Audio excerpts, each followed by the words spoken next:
Il-Korp tal-Pulizija fetaħ konsultazzjoni nazzjonali u internazzjonali biex jibdel il-karozzi tar-Rapid Intervention Unit u jixtri l-ewwel karozzi speċjalizzati għall-Pulizija imsejħa Authority Vehicles jew aħjar Police Cars. Ħabbar dan ma' News il-kap eżekuttiv tal-Korp tal-Pulizija Angelo Gafa huwa spjega li s'issa l-Korp tal-Pulizija dejjem xtara karozzi normali u biddilhom f'karozzi tas-servizz. Qal li dawn il-karozzi li mistennija jinxtraw sas-sena d-dieħla se joffru aktar sigurtà lil membri tal-korp u anke se jkunu iżjed effiċjenti, proċess li diġà jintuża għal muturi tal-pulizija. Aħna it-tendenza dejjem kienet li l-vetturi tal-korp ikunu vetturi normali li mbagħad jiġu konvertiti f'police cars. Jiġu konvertiti f'police cars billi nagħmluhom light bars, billi nagħmluhom l-insinja fuqhom li timmarkhom li huma vetturi tal-korp.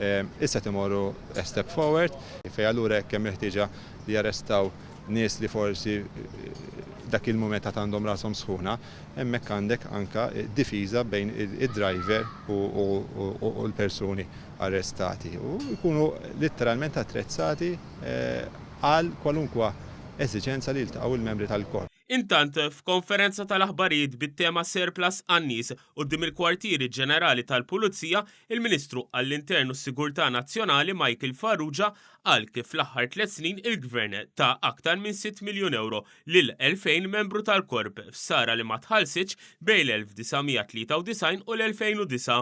Qal ukoll li l-ispetturi u s-supredendenti se jitħallsu għall-overtime li għamlu fiċ-Ċogim u l-Valletta Summit.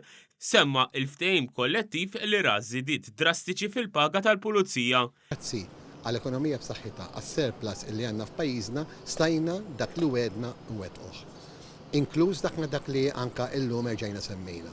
Iħlas ta' overtime li taħt gvernijiet nazzjonalisti ma tħallas, ħallasna u qegħdin inkomplu inħallsu il-kumpens ta' dak l-overtime rajna illi il-ħin illi huma jagħmlu bħala extra duty li titnaqqas bir-rata ta' 15% taxxa minflok bir-rata normali. Fil-preżenza tal-Unions tal-Pulizija, il-Ministru Farrugia fakkar kif il-ġimgħa d-dieħla tidħol fis-seħħ l-iskema tal-insurance għal korpi dixxiplinati.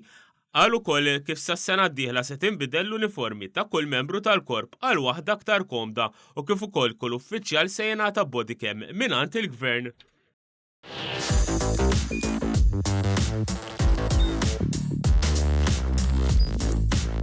Idħol fuq one.com.mt u hemmhekk tista' tara l-programmi kollha li jxandru fuq One permezz ta' One Play.